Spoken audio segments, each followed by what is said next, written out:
Hello, everyone. Welcome back to the Redstone Arsenal CR2C podcast. My name is Jo Anita Miley, and I'm with the Garrison Public Affairs office. And I have with me here today Mr. Tim Rolfe, Family Advocacy Program Manager at Army Community Services here on Redstone Arsenal. So, Tim, the holidays are upon us. They are. Whether we want them to be or not, Jo Anita, they are coming. Yes, and I guess for some, this can be a good thing. For others, this can be a bad thing. Yes, it can be a mixed bag. Depending on, circumstances, situations, family gatherings can be, challenging to some. Many look forward to those times, and the holidays are obviously a perfect time to take some downtime and reconnect with family that you may not have seen all year. So it can be a mixed bag of emotions. Sometimes we can experience both, where it can be a joyful expectation with some stress associated with it. So, yeah, it just depends. Okay, and in that same vein, for the past several years, you've taught a class here on Redstone Arsenal, virtual and in person, how to beat the holiday blues. Why do you think this class is necessary? Well, I feel like it's necessary because, again, the holidays can be a different time for folks. We get into a rhythm all year where we're working, we enjoy our weekends, but the holidays, there's a lot of downtime, there's a lot of expectation, there's financial challenges, depending on which holiday you celebrate. So with all of those potential stressors, I felt like it was really important to, address the issue and maybe suggest some ways that we can get through the holidays more effectively without them being too heavy or too detrimental, and to actually enjoy the holidays, because that's what the holidays were meant for. If you go back to the core of the reason behind most holidays and celebrations, they are to be just that, a celebration of sorts. So just to remind folks that, to find the joy and the spirit within the holiday season, and to really connect with that more than what it is made out to be. And so that's my hope and my encouragement. And to, again, just offer tips and helpful ways of helping us do just that. Well, seemingly people would process their emotions, feelings, anxieties in different ways on different platforms. And I know later in the show, you're going to interview individuals from a spiritual, behavioral health, and counseling perspective. Right. Why do you think it's important to tackle the topic based on where people are and what they can relate to? I think it's important to cover it from all those different aspects, from a psychological perspective, from a spiritual perspective, because, we're going to hear unique takes and ways on how to, remain resilient and strong, both spiritually and mentally, emotionally.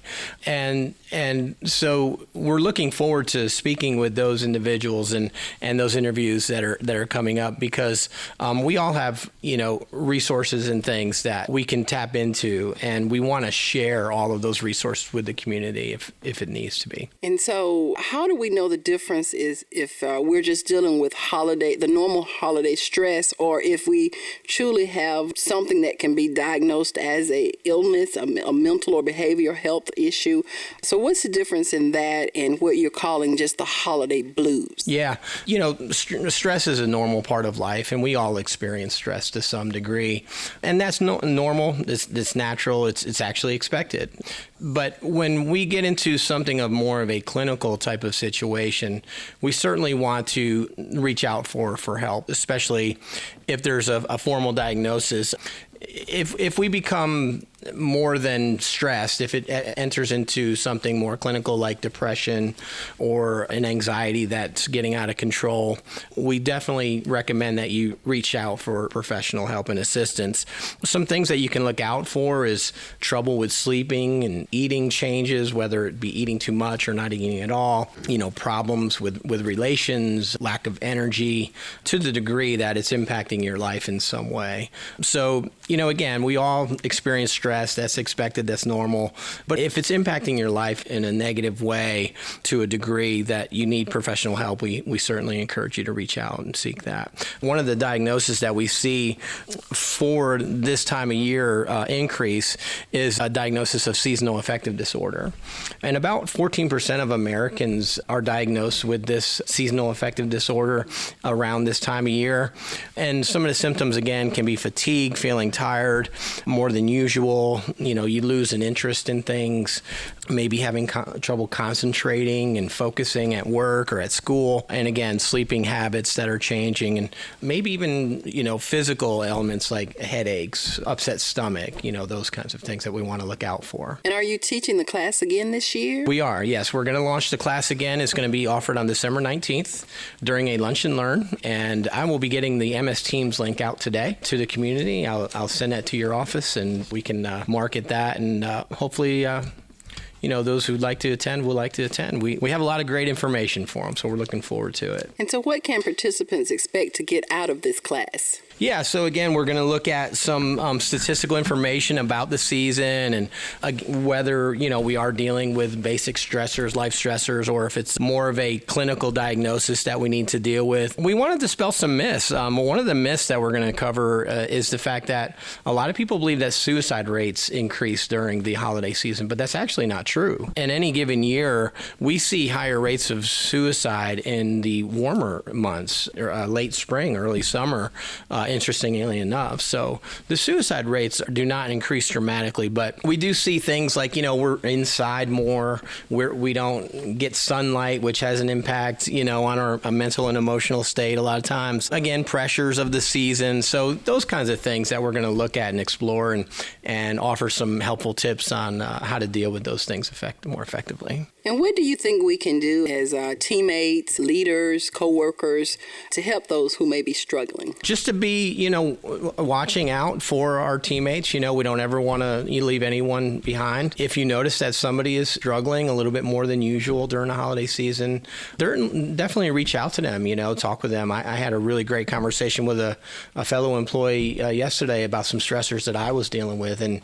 I came away from that conversation feeling so uplifted and encouraged. So don't ever be afraid to reach out to someone and talk to them. Talk therapy can be extremely helpful, especially during the holiday season. Well, and you mentioned, no one left behind. And I know in the military there's no soldier left behind. Do you look at that as being a realistic expectation within the Army today? I really do. I think it's an obtainable goal. I think it's very realistic.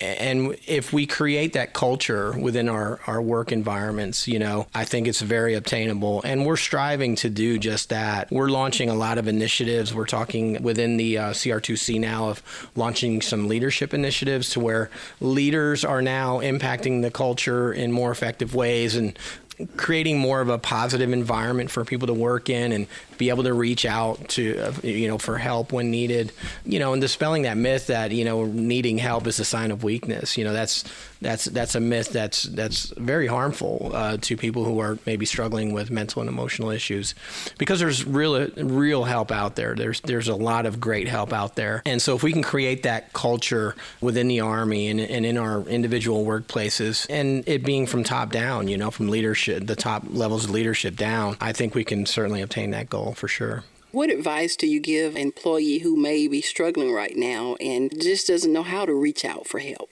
So they can always call the Family Advocacy Program, and we can, link them up with all the needed resources and assistance possible. Depending on what it is, we have resources within the program itself, or we can provide information and referral. And you can reach me at 256-842-8706.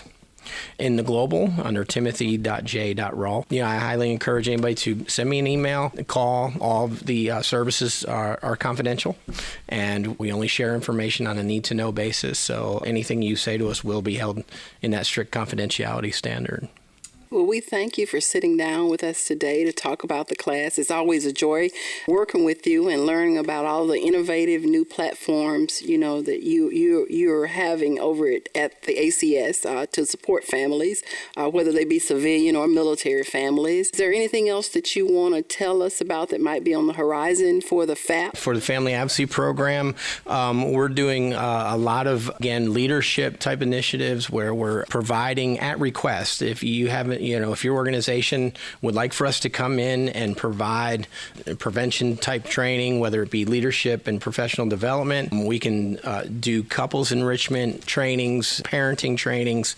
So we're always available to come in and individualize those trainings. In fact, I have a training scheduled for Thursday to come in and do some professional development training. So we're really looking forward to that. Again, so our services can always be tailored to the needs of the organization. And I encourage any supervisors, leaders that would like for us to come in and provide those trainings and help their workforce and their work groups out, in that way.